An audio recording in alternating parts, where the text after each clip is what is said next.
messieurs, je vous souhaite la plus cordiale bienvenue à cette journée de sensibilisation pour les acteurs étatiques dans la lutte pour l'effectivité des droits humains par la documentation des cas de corruption. Aujourd'hui, nous sommes réunis en ce mardi 6 mai 2025 dans le cadre de ce projet de lutte contre la corruption, une initiative conjointe entre l'Office de la protection du citoyen et le Programme des Nations Unies pour le développement, le PNUD, avec le soutien financier du Fonds des Nations Unies pour la consolidation de la paix, le PIDF. Juste avant d'aller plus loin au cours de cette activité, chère assistance, mesdames, messieurs, je vous prie de prendre la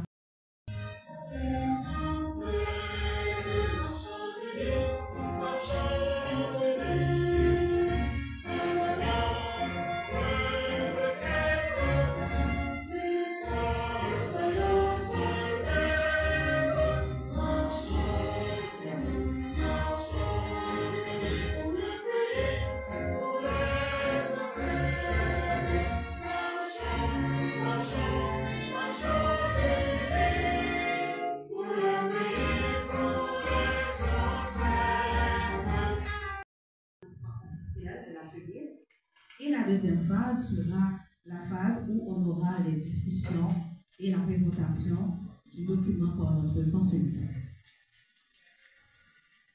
Parmi les réalisations majeures au cours de ce projet, nous avons eu une formation qui s'est tenue les 27 et 28 mars dernier à l'hôtel Kinam, à l'intention des groupes d'étudiants, qui a permis à ces jeunes de s'outiller sur le rôle de la lutte contre la corruption et la défense des droits humains.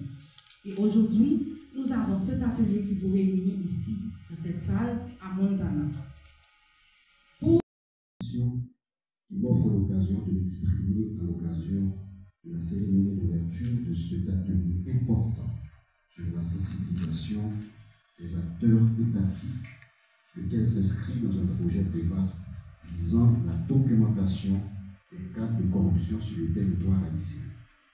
Je crois qu'aujourd'hui, que l'organisation d'un tel atelier mérite toute sa place dans un contexte national marqué par une crise totale où la corruption ne cesse de se développer au point de s'imposer dans tous les recoins de l'administration publique haïtienne.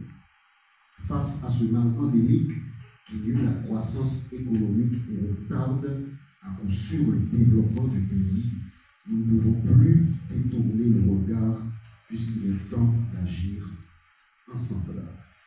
En effet, les obstacles à la lutte contre la corruption sont de divers ordres.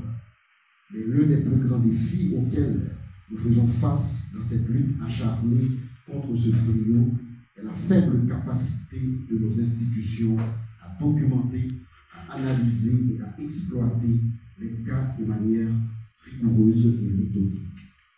Trop souvent, les dénonciations restent à l'état de rumeurs. Les faits se perdent dans le brouillard de l'impunité et beaucoup n'osent pas parler par peur de ne pas être entendus ou tout simplement par peur de représailles.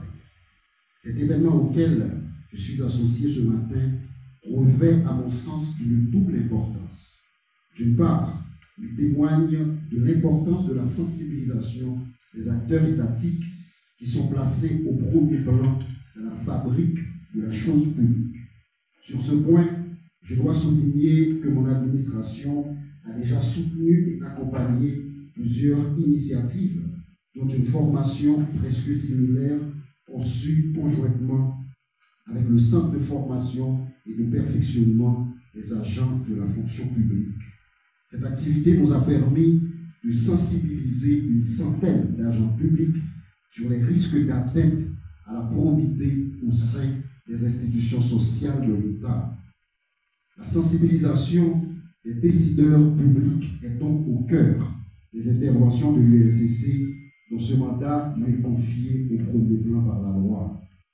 La sensibilisation occupe une place centrale parmi les différentes actions entreprises depuis plusieurs années et les divers projets explorés jusque-là. D'autre part, cet atelier n'est pas sans rapport avec la répression de la corruption. qui fait partie aussi des attributions légales de l'UNCC, conformément au décret du 8 septembre 2004 qui l'a créé. Cela dit, les multiples enquêtes ouvertes et conduites par cet organisme sur des cas de corruption révèlent une insuffisance de normes existantes ainsi qu'un manque de connaissance des moyens de détection qui diminuent le rôle des agents publics, notamment dans les efforts de traçabilité. En étant mieux instruits sur les actes de corruption et la manière dont ceux-ci peuvent être documentés, vous, participant à cet atelier important, veillez désormais à faire une gestion honnête à la fois des biens publics qui vous sont confiés, mais aussi des maigres ressources allouées à vos institutions respectives. Le travail de documentation des cas de corruption ne peut réussir sans la collaboration des agents publics. À ce titre, vous êtes les sentinelles du service public haïtien. Ce projet ne fait pas de vous de simples spectateurs, mais plutôt des acteurs. Il entend faire de vous des acteurs du processus de moralisation de la vie publique dans ce pays. Je voudrais sincèrement que cet atelier soit l'occasion d'une reconquête, constatant le déclin flagrant de nos institutions publiques à la croisée d'une crise éthique sans précédent. Le renforcement des capacités des agents publics concernant la documentation des cas de corruption constitue un levier essentiel dans la répression des faits de corruption. À l'origine, le mot corruption, du latin corruption, renvoie vers l'idée de la putréfaction malodorante, de nourriture, de dégénérescence cadavérique ou de l'organe quelconque. La dégradation à grande vitesse presque irréversible de l'organe périssable. Il faut reconnaître que l'utilisation du mot au sens où il renvoie à certains comportements antisociaux dont on ignore la date d'apparition exacte. Ça remonte au temps ancien et dans la Rome antique, par exemple, cette pratique était assez connue. Reproduisons ici un cas qui a convaincu le monde de lutter contre la corruption. C'est le cas de Caius Licinius Verres vers 120 avant Jésus-Christ et 43 après Jésus-Christ. Il fut un homme d'État, rendu célèbre à Rome par le procès que lui a infligé Cicéron.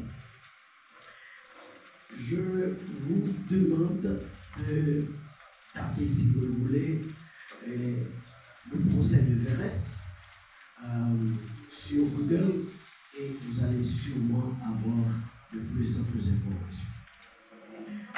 Il était puissant et influent, ce magistrat romain. Verres est accusé en 70 avant Jésus-Christ.